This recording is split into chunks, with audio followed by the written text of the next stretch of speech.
healthcare givers to refer any patient with the coronavirus disease to the Center for Disease Control. I thank our health workers for their commitment, hard work, and sacrifice in the response to this pandemic that has drastically changed the pace and style of life. Through training, provision of guidelines, and personal protective equipment, we continue to enhance the understanding and capacity of our frontline workers for this novel disease. Minister of Foreign Affairs and that of Aviation gave an update on Nigerians stranded outside the country as well as flight movement during the lockdown period. We also have had 67 Nigerians, including children, men and women. They were in Côte d'Ivoire, and so we needed to engage with the governments of Togo and the government of Benin for them to be able to go through. And they are now at the Nigerian border, and we got the authorization for them to come into the country. And they will be in isolation for the mandatory 14 days once they have come in. Not able in the Ministry of Civil Aviation to give blanket approvals for flights in and out of the country. You must specify which flight, for which purpose, from which airport, at what time, if it is cargo, what is the content of the cargo you are bringing in, and all other protocols established by Ministry of Health must be observed. The Presidential Task Force will continue to evaluate the impact of the restriction order to curtail the spread of COVID-19 and will appropriately advise the President on the next step to take in the coming days. The coronavirus pandemic has not only forced countries to reorganize their healthcare priorities, but also compelled economic team of nations to go back to the drawing board. Nigeria's Minister of Finance, Zainab Ahmed, and other key officials of the Presidential Economic Team briefed the leadership of the National Assembly on plans to adjust the 2020 financial legislations and budget and COVID-19 interventions. National Assembly correspondent Ignatius reports. This is the third visit by the Minister of Finance, Zainab Ahmed, to the National Assembly within 4 weeks of the outbreak of the coronavirus in Nigeria. While medics are busy battling the coronavirus at healthcare facilities, the National Assembly and various government ministries are putting heads together to ensure adequate provision of logistics and measures that will cushion the effect of the virus on Nigeria's economy. President of the Senate, Ahmed Lawan, pointed out the need for federal government ministries to streamline their COVID-19 interventions to avoid duplication. But we also must ensure there is equity, that there is fairness in the distribution or in the interventions. Every part of this country should have something to ameliorate the situation. And that's the issue of electricity. I'm looking forward to a package, a robust package, that will include succor to the Nigerian people on the issue of electricity for 2 months.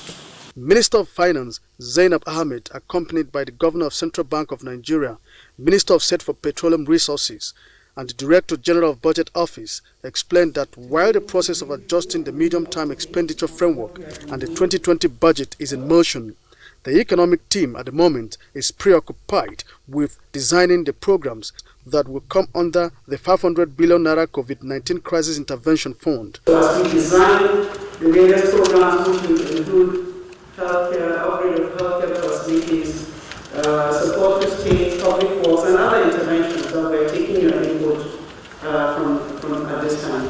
This is coming less than 24 hours after a similar meeting involving the legislators and the Minister of Humanitarian Affairs, Disaster Management and Social Development. From the National Assembly, Ignatius, NTA News. The Minister of the Federal Capital Territory, Malam Muhammad Musa Bello, has disclosed that more than 150 hospital beds have been installed and protective kits supplied at the Idu Isolation Center as part of efforts to contain the dreaded COVID-19. At an inspection visit to the center, the minister described the effort as a reflection of partnership. Ifeanyi Izumba was there for NTA News.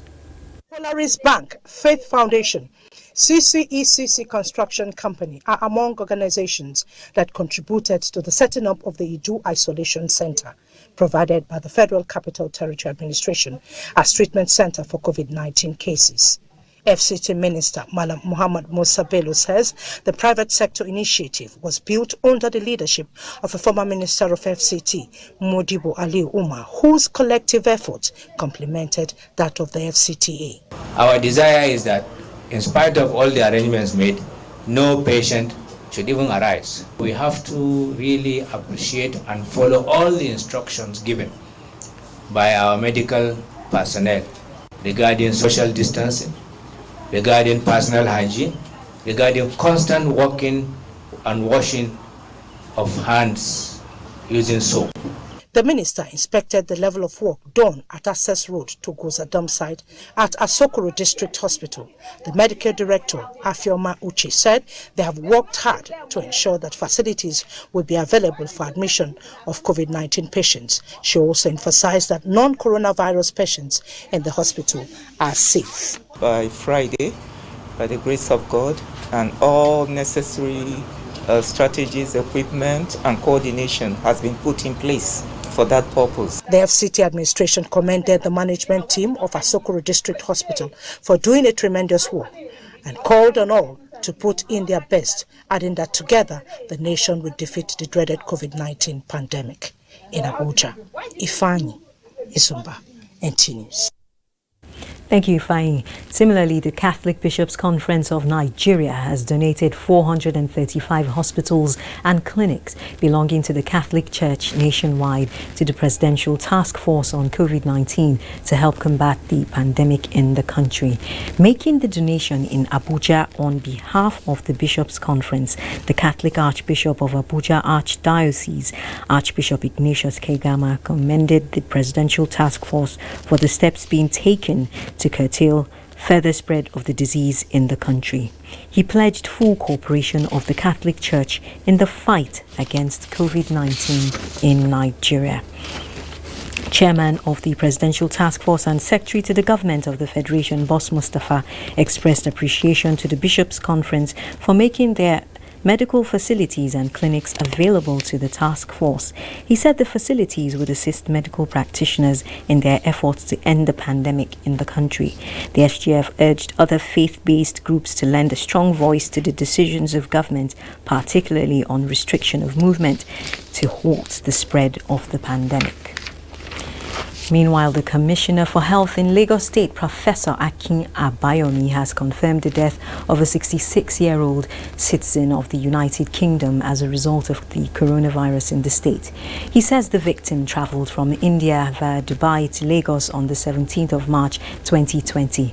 Professor Akin Abayomi said that cases of coronavirus increased to 130 in the state, confirming that discharged patients of COVID-19 have fully recovered. This brings the number of discharged patients to 32. And from Lagos to Katsina State, where the government has sealed the Daura Clinic and Medical Center, a private hospital owned by late Dr. Aliyu Yakubu, who died of COVID-19. NTA News gathered that the clinic is where the deceased was staying with his wife and 7 children. Health officials have also collected samples of 13 persons of the deceased's contacts, including his wife and 3 children who were with him before his death. The samples have been forwarded to NCDC Testing Center Abuja for investigation. 3 persons who had direct contact with the late Dr. Aliyu, who died of COVID-19, have presented themselves to the health authority in Daura for further examination. Similarly, health authorities in Katsina State are calling on other people who had contact with the doctor to present themselves for investigation. In another development, a new suspected case of COVID-19 has emerged in Matazu local government area of Katsina State. The Permanent Secretary Ministry of Health, Dr. Kabir Mustafa, confirmed to NTA that a medical team has been dispatched to Matazu to take samples. The suspected patient is already in isolation. Meanwhile, high-tech laboratories with biosafety systems for the testing of the coronavirus are to be established in Akwa Ibom State. The state government has already acquired 2 PCR machines and is expecting more from private donors for the smooth takeoff of the laboratories. Are to be sited at the upcoming Infectious Disease Hospital, Itumbang, and Ibom Multi-Specialty Hospital, Uyo, Akwa Ibom State, will complement the existing 7 across the country. While the machines are expected to be fixed within the week, the laboratories will start operations soon after NCDC's accreditation. As I'm talking to you, we have at least 2 PCR machines in our state here that we are going to install. We have already started that process. We also have some donors who have promised us. As a matter of fact, one has promised us that the machine is going to arrive here within the next 2 days. Essentially, about 3 of those machines are going to be with us within this week, and I'm sure that barring any mishap, we should be able to start being able to test very soon. Meanwhile, the contact tracing for a suspected COVID-19 patient who reported to a private hospital in the Akwa Ibom State capital has commenced. An unconfirmed report has it that the patient was whisked away by relatives when the health personnel attempted to notify the COVID-19 surveillance team. I understand that the relations smuggled the person and ran away. We are going to reach out to that person if that is true. We've made contact with the doctor where the clinic, who had this clinic, but the story that there was a case of corona yesterday has not been confirmed. While the government and relevant institutions pool efforts to contain the pandemic, everyone is expected to take responsibility for their health. If we must sound it again, wash your hands regularly, practice healthy respiratory lifestyle, and call the doctor when in doubt. In Uyo, Ifoma Ihoji, NTA News. Thank you, Ifoma. This is the news on NTA International Abuja. It's time for a break. There'll be more news after the timeout. James, I don't know. You need to answer your call. This. Hello. Is this Mr. Peter? I'm calling from the NCDC. Your friend, Mr. James Okripocha, was brought in this morning and tested positive for the coronavirus. He mentioned that he had been in close contact with you. God forbid bad things. I am not saying that you have the virus, but you have spent some time with him over the past 14 days, and it is better if you self-isolate immediately. I don't know any James at all. Even only James in the Bible that I know as a good Christian. Sir, he showed us pictures. Now, wow. If you have come in contact with someone who has tested positive for the coronavirus, self-isolating is key to protecting those around you. Remember, viruses don't move, people do. Stopping the spread is in your hands. This message is from the Akinfade Foundation in partnership with the National Orientation Agency with support from MacArthur Foundation.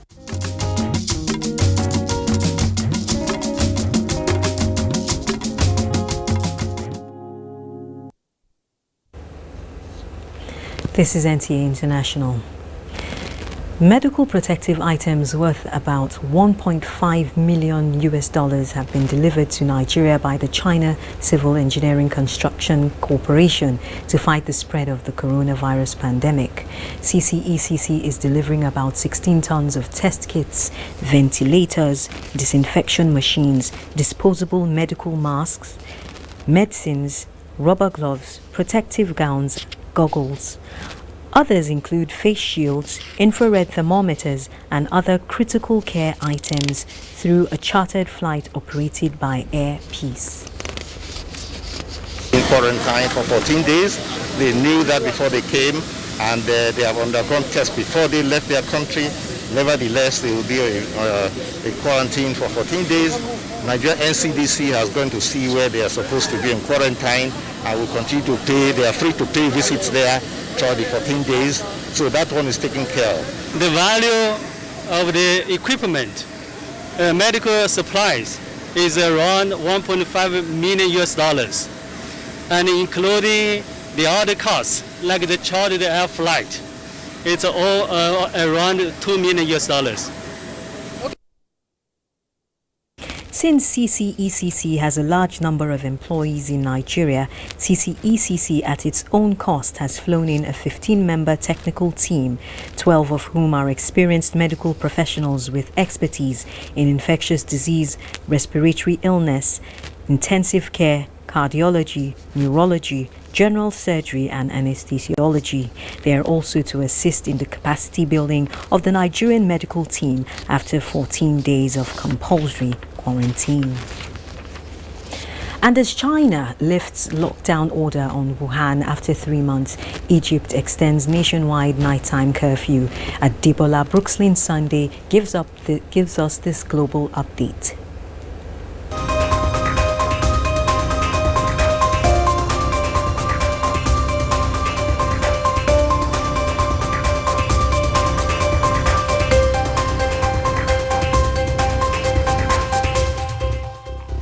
Thanks for joining me.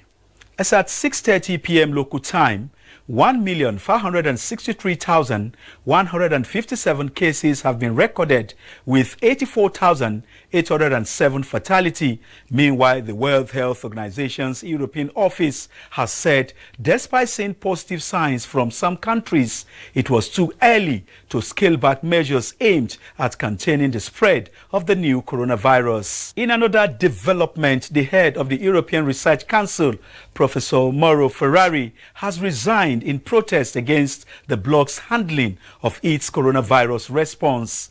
Spokesperson of the Commission says the body regrets the resignation of Professor Ferrari. These times of unprecedented crisis in which the role of the EU research is key. In Spain, the number of daily coronavirus deaths rose for the second time as 757 people died over the past 24 hours. The health ministry says the pace of the proportional daily increase in the death toll slowed down slightly. And British Prime Minister Boris Johnson has spent a second night in intensive care.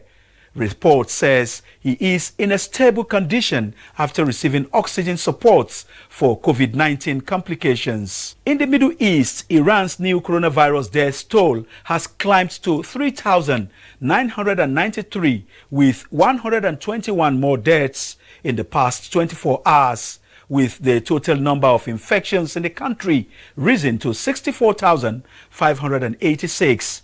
President Hassan Rouhani has urged the International Monetary Fund to give the country the $5 billion it requested in emergency funding to help Tehran fight the coronavirus outbreak. And in Africa, the COVID-19 surveillance update as at 6:50 p.m. shows that the continent has a total number of 10,252 positive cases spread across 52 countries, with 492 deaths and 989 recoveries. Still in Africa, Egypt's Prime Minister Mustafa Madbouly says the country will extend a nationwide nighttime curfew by 15 days until April 23 to counter the coronavirus spread after Egypt confirmed new 9 deaths from the virus, raising the death toll to 94 and bringing the total number of infected cases to 1,450. A ban on travel from Wuhan has been lifted, with the first train leaving the city early on Wednesday morning. The city has been in strict quarantine since the end of January as part of a series of measures to try and curb the spread of the virus. I am Adebola Brookslyn Sunday.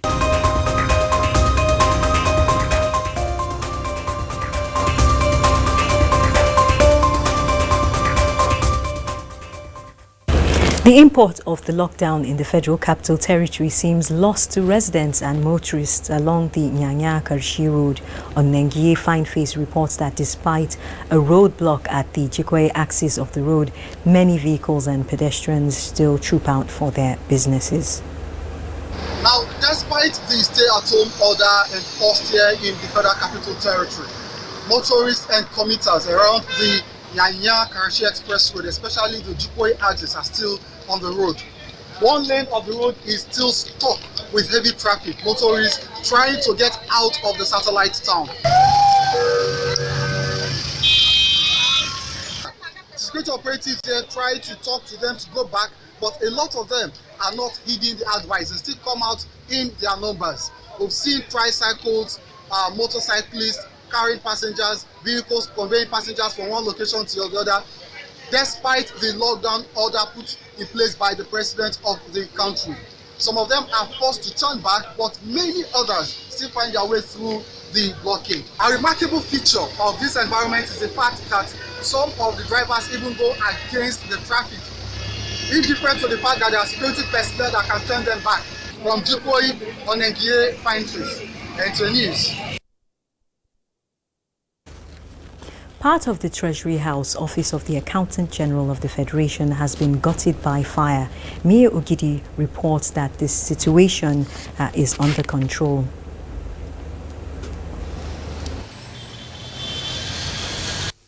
Abuja, a city experiencing 14-day lockdown to fight an unseen enemy, coronavirus pandemic. But fire defied this lockdown order and visited the nation's Treasury House, the office of the Accountant General of the Federation. Smoke sighted from afar, announcing the presence of the fire.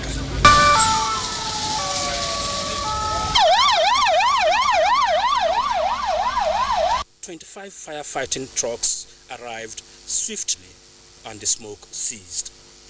The fire has been extinguished. It was the 4th floor of the building, and the Minister of State for Finance gives an assessment. An officer came to the office. He said he put on the air conditioner and there was a spark, and he noticed smoke, so he immediately put it off, but it was still smoldering, so he had to rush out to get some help.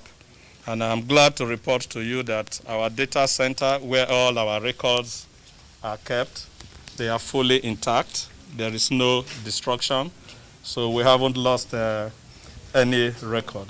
Going to be an investigation to be instituted, and we should allow investigation to say it as it is. It is indeed a sad incident at the Treasury House, but on the other side, it is also a reminder, especially those whose houses and shops and offices are locked down during this period, to ensure that their electronics are also put off. Mia Ogede, NTA News. And Tokyo 2020 athletics qualifications suspended until December. Kenne Emabudike reports.